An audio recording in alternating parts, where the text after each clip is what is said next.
Alors bonjour et voici donc comme prévu, comme promis, une annexe de l'Amphi 5 dans laquelle vous trouverez la démonstration, deux démonstrations, la démonstration de la résolution des équations différentielles linéaires à coefficient constant du premier ordre sans second membre et puis deuxième démonstration sur le théorème de résolution des équations différentielles linéaires à coefficient constant du premier ordre.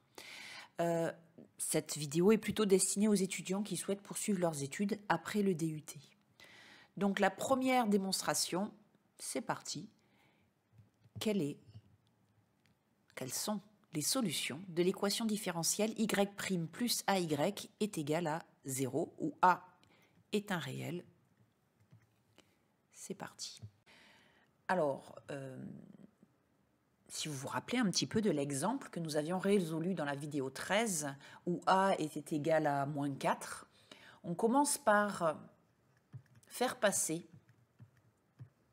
ay au second membre, c'est-à-dire qu'on soustrait ay. Et ici, on utilise l'écriture physique, enfin plutôt utilisée en physique, de la dérivée. Donc dy sur dx ou dy sur dt. Ah oui, ma variable dans l'énoncé c'était, allez, je vais mettre dy sur dt, mais peu importe, le résultat sera le même au final. C'est juste le nom de la variable qui change. Voilà, donc ici j'obtiens une équation différentielle dite à variables séparables, puisque j'ai les variables x et y, c'est symbolique, puisque y est une fonction de x. Donc je vais séparer les lettres x et y. Donc je vais tout multiplier par dt. Donc je vais obtenir dy égale à moins ay dt. Et ensuite, je divise tout par y. Donc j'obtiens dy sur y est égal à moins a fois dt. Donc à ce moment-là, y doit être non nul. Ensuite, j'intègre de part et d'autre. Voilà. Ici, a est une constante, moins a est une constante, donc je peux la sortir de l'intégrale si je le souhaite. Donc ce qui va donner moins a fois l'intégrale de dt. Et ici, j'ai toujours 1 sur y, ça ne change pas. Donc primitive de 1 sur y, c'est ln de valeur absolue de y, plus une constante d'intégration que je donne k1. Primitive de 1, c'est moins a fois t, d'accord? Donc primitive de 1, c'est t, et donc on a moins a en facteur, donc moins at, plus k2. Donc k1 et k2, ce sont des constantes réelles. Alors maintenant, je vais regrouper les constantes dans le membre de droite. Donc je vais obtenir ln de valeur absolue de y qui est égal à moins at plus k2 moins k1. Et cette constante k2 moins k1, je vais la noter grand K. Et c'est donc une constante réelle. Alors, pour isoler y, je vais appliquer maintenant la fonction exponentielle. Donc j'obtiens valeur absolue de y qui est égale à exponentielle de moins at plus k. Puis, j'applique la formule sur les exponentielles que vous connaissez bien. Valeur absolue de y est égale à exponentielle moins at fois exponentielle de k. Alors, j'ai les valeurs absolues ici. J'aimerais bien les enlever. Donc, ici, j'ai la fonction exponentielle moins at qui est un nombre strictement positif. Et j'ai la constante exponentielle k. Je vous rappelle que k balaye tous les ensembles, tous les nombres réels, l'ensemble de tous les nombres réels. Donc, exponentielle k va balayer l'ensemble de tous les nombres strictement positifs. Et donc, je vais pouvoir la noter, cette constante strictement positive, valeur absolue de lambda, où lambda est un nombre réel. Alors, c'est même un nombre réel non nul. J'obtiens donc que valeur absolue de y est égale à valeur absolue de moins at, puisque exponentielle moins at est positif, donc il est égal à sa valeur absolue, fois valeur absolue de lambda. Le produit des valeurs absolues, c'est pareil que la valeur absolue du produit. Donc je vais pouvoir ici écrire que les solutions vérifient cette égalité. Et donc moi je cherche l'ensemble des solutions, Bien, donc, l'ensemble des solutions de cette équation, ce sont les fonctions y de x qui sont égales à lambda fois exponentielle moins at, où lambda est une constante réelle. Voilà, donc on a trouvé ce résultat. Et c'est cette formule-là que vous devrez appliquer dans les exercices de maths et de génie électrique. Directement, vous l'appliquerez sans avoir à retravailler toutes ces étapes ici de démonstration. Alors, pour ceux qui souhaitent poursuivre en école d'ingénieur, quand on travaille avec une équation différentielle à coefficient non constant, donc cette fois-ci, ça veut dire que A va dépendre de T, par exemple, et bien ici, c'est à ce niveau-là que ça va changer. C'est-à-dire que moins A, on ne va pas pouvoir le sortir de l'intégrale, puisque ça va être une fonction qui va dépendre de T, et donc il faudra à ce moment-là l'intégrer. Donc c'est ça qui va faire la différence dans les formules.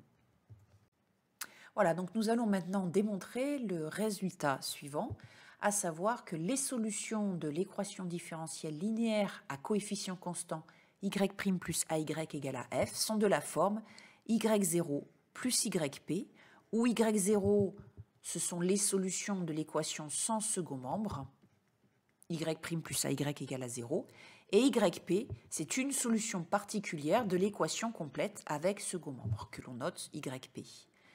Alors, parti pour la démonstration. Donc nous partons de l'énoncé.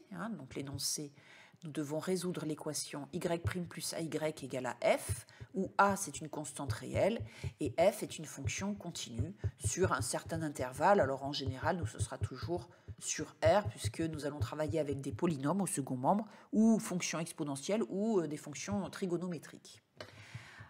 Alors, je vais noter y indice P, une solution particulière de notre équation grand E, de l'équation complète. D'accord? Donc grand E, je vous rappelle, c'est comme ça que je note l'équation différentielle à résoudre. Et je vais maintenant me poser la question suivante. Existe-t-il une autre solution de l'équation E? Soit la réponse est non, soit la réponse est il en existe d'autres. À ce moment-là, combien y en a-t-il? Une infinité? Deux autres? Trois autres? Alors, je vais poser l'hypothèse qu'il y en existe une autre. D'accord? Donc, soit Y, une autre solution de grand E. Donc, à ce moment-là, elle va vérifier l'équation différentielle. Donc, y' plus ay égale à f. Mais comme yp est une solution particulière de E, eh bien, je vais avoir la même égalité en remplaçant les y par yp et les y' par y'P. Et maintenant, je soustrais membre à membre ces deux égalités. Je vais donc obtenir que y' moins y'P plus ay moins ayp est égal à f moins f. D'accord? Je les ai ordonnés de cette façon-là pour bien regrouper ensemble les dérivées et les fonctions de départ. Alors ici, on voit tout de suite que l'on peut factoriser par a. Ici, f moins f, ça fait 0. Et ici, vous connaissez la formule sur les dérivées. La dérivée d'une somme, c'est la somme des dérivées. Et la dérivée de alpha fois v, c'est égal à alpha fois la dérivée de v. Alpha, c'est un réel quelconque. Donc en combinant ces deux formules, j'obtiens que y' moins y'P, eh bien en fait, c'est la dérivée de y moins yp. Alors maintenant, je regarde ce résultat et je me rends compte que, allez, si je note z, cette fonction ici, y moins yp, eh bien z vérifie l'équation z' plus az égale à 0, que vous reconnaissez, c'est l'équation E0, l'équation sans second membre. Et on a vu que les solutions de E0 sont les fonctions y0. On a démontré précédemment qu'elles sont de la forme y0 de x égale lambda fois exponentielle moins ax, où lambda est une constante. Donc il y en a une infinité. Ah mais alors ça veut dire que z, c'est égal à y0. Et z, c'est y moins yp. Donc je vais obtenir que y moins yp est égal à y0. D'où le résultat, les solutions de E s'écrivent y0 plus yp, et il y en a une infinité à une constante multiplicative près. Voilà, la démonstration est finie. Eh bien, je vous donne rendez-vous dans une autre vidéo, plutôt dans la page Moodle de poursuite d'études, dans laquelle j'explique ce qui se passe lorsque le second membre n'est ni un polynôme, ni une fonction exponentielle, ni de la trigonométrie. Et on applique à ce moment-là ce qu'on appelle la méthode de variation de la constante. À bientôt.